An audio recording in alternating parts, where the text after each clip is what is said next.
Even on the best ones, I will fight for you. Even in the heartbreak, even when we win, I'll be loving you.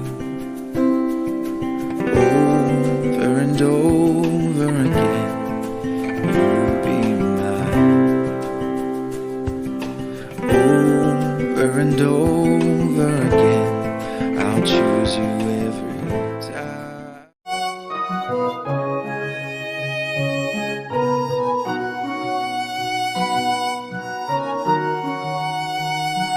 Kalvari के पास खड़ा हो, खून की धारा देखता जा, तेरे पापों का यही दाम दिया है।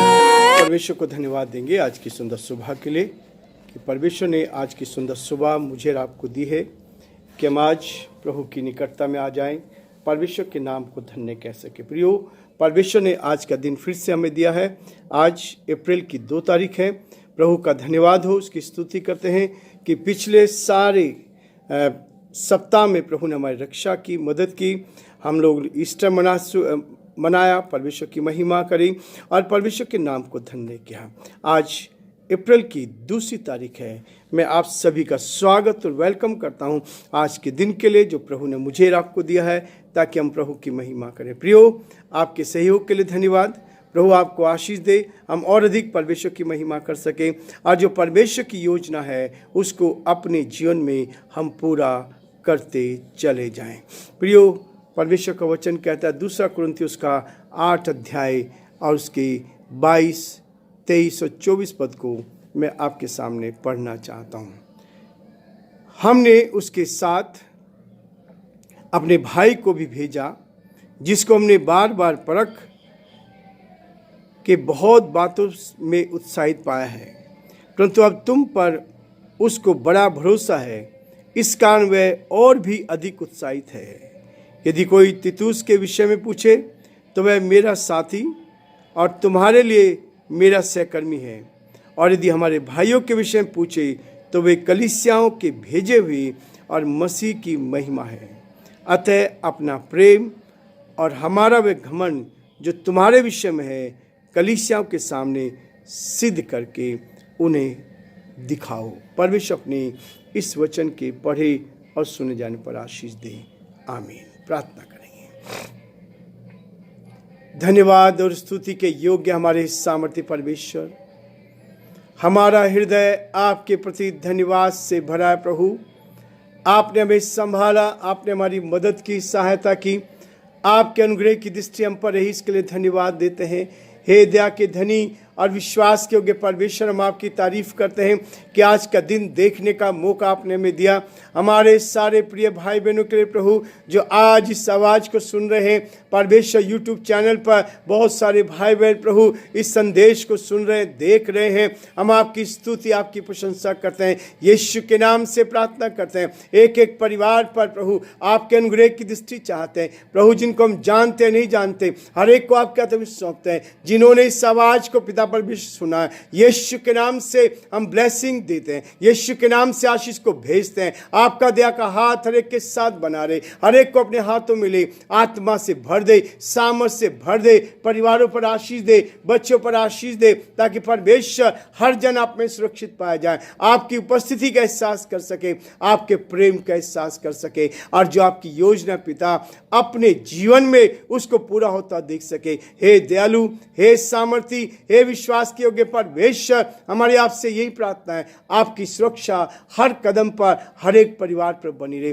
पूरे हिंदुस्तान के सारे प्रांतों को हम आपके हाथों में सौंपते हैं। हर एक पर दया कर, अनुग्रह कर, आपका हाथ साथ बना रहे। जैसे परमेश्वर आपने मदद की है पिछले दिनों प्रभु जी, आपने हमें इन सारी बातों में आनंदित किया। ईस्टर के मौके पर प्रभु आपका हाथ हमारे साथ बना रहा, हम आपको धन्यवाद देते हैं। हर एक को नम्रता, दीनता का जीवन दे, हर एक को ब्लेस कर, अपनी आत्मा से भर दे, सामर्थ्य और शक्ति से भर दे। हम प्रार्थना विनती करते हैं प्रभु हमारे सारे देश के लिए, देश के सारे मुख्यमंत्री को ले, सारे प्रदेशों को आपके हाथ में सौंपते हैं। आप उन सब पर आशीष दे प्रभु जी। हमारे देश के मुख्यमंत्री के लिए प्रार्थना करते हैं प्रभु, आप उन पर भी दया कर, आपका हाथ उनके साथ बना रहे, ताकि परमेश्वर हम आपकी महिमा को देख पाए और प्रभु सारी बातों के द्वारा आदर महिमा आपको मिल सके और जो आपकी योजना पूरी की जाए। प्रभु हम प्रार्थना करते हैं प्रधानमंत्री के लिए, राष्ट्रपति के लिए, प्रभु आपका हाथ उनके साथ भी बना रहे।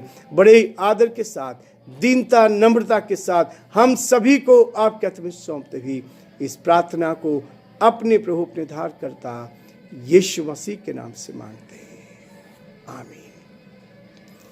प्रियो, परमेश्वर का वचन जो है हर कदम पर मुझे और आपको आगे बढ़ाना चाहता है।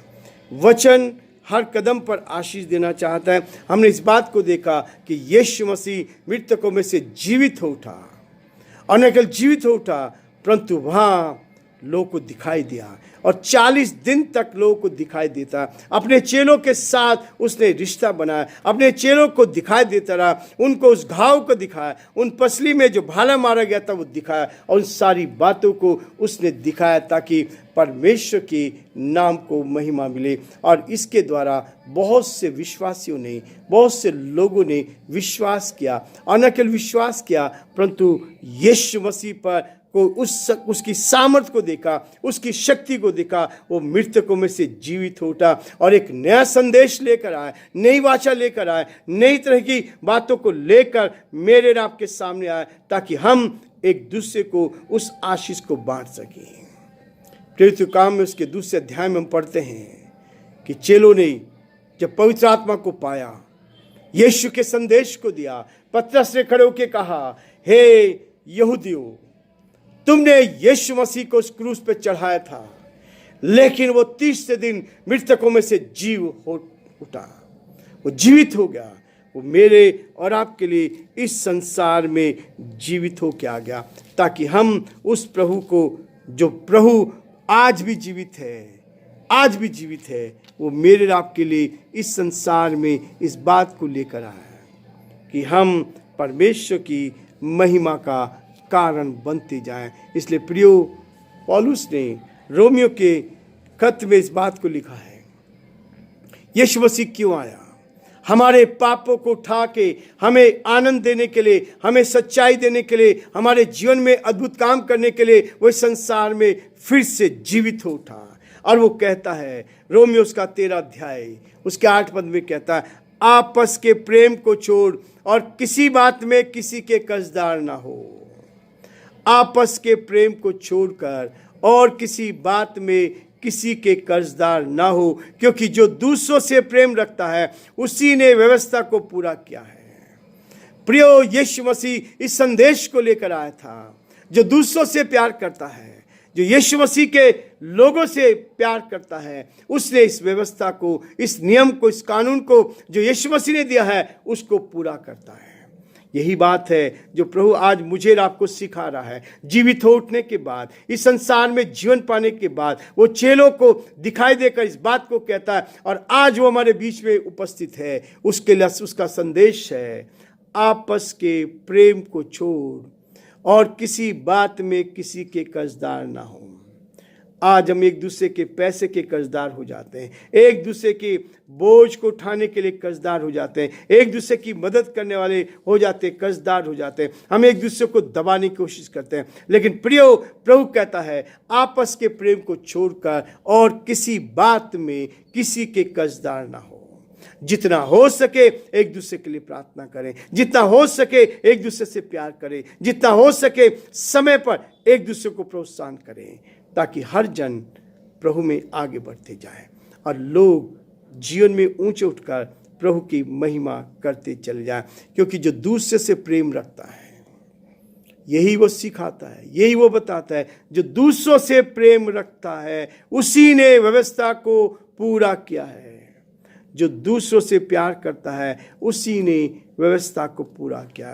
क्योंकि यह है व्यभिचार ना करना, हत्या ना करना, चोरी ना करना, लालच ना करना, इनको छोड़ और कोई भी आज्ञा हो, जो सबका सारांश इस बात में पाया जाता है, अपने पड़ोसी से अपने समान प्रेम रख।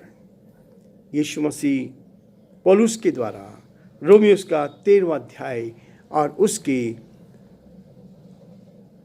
9 पद में इस बात को कहता है। 9 पद में कहता है, इसका सारांश केवल यह है, अपने पड़ोसी से अपने समान प्रेम करना। 10 पद में कहता है, प्रेम पड़ोसी की कुछ बुराई नहीं करता, इसलिए प्रेम रखना व्यवस्था को पूरा करना है। यदि आप एक दूसरे से प्यार करते हैं, यदि आप परमेश्वर के इस वचन को अपने हृदय में लेते हैं, और वो कहता है, जब इस वचन को लेकर आप चलते हैं, वो मेरे और आपके लिए कहता है। 22 पद में, 2 कुरिन्थियों का 8 अध्याय 22 पद में कहता है, हमने उसके साथ अपने भाई को भी भेजा है, तीतुस के साथ अपने भाई को भेजा है, जिसको हमने बार बार परख के बहुतों के लिए उत्साहित पाया। आत्मा में परखना, लोग जब परखते हैं, जब विश्वासी लोग परखते हैं, हमारे लीडर्स परखते हैं, तब कहता है हमने उसको विश्वासी पाया और उत्साही पाया। वो एक दूसरे के लिए उत्साह में आगे बढ़ता गया। और इसलिए प्रियो कहता है 23 पद में, यदि कोई तीतुस के विषय में पूछे तो वह मेरा साथी और तुम्हारे लिए मेरा सहकर्मी है, मेरा साथी है। इसलिए उस साथी का जिसने वास्तव में मसीह के प्रेम को, जो प्रेम यीशु मसीह ने दिया था, उस प्रेम को उसने कुरिन्थियों की कलीसिया में बांटा है, और उसी प्रेम के लिए कहता है कि वो मेरा सहकर्मी है। और यदि हमारे भाइयों के विषय में पूछे तो वे कलीसियाओं के भेजे हुए और मसीह की महिमा है।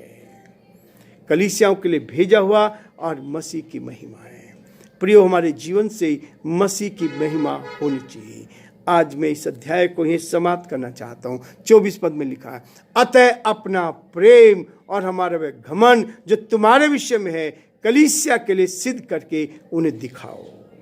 हम अपने प्रेम को, जब कोई हमारे बीच में आता है, वो हमें देखता है, हमारे जीवन को देखता है। इसलिए पौलुस कहता है, अपना प्रेम और हमारा वह घमंड जो तुम्हारे विषय में है, कलीसियाओं के सामने सिद्ध करके दिखाओ। मेरा आपका जीवन ऐसा हो कि हम अपने मसीह जीवन को, कोई भी आए हमारे साथ, उसके साथ हम बैठकर उस प्रेम में आगे बढ़ते जाएं।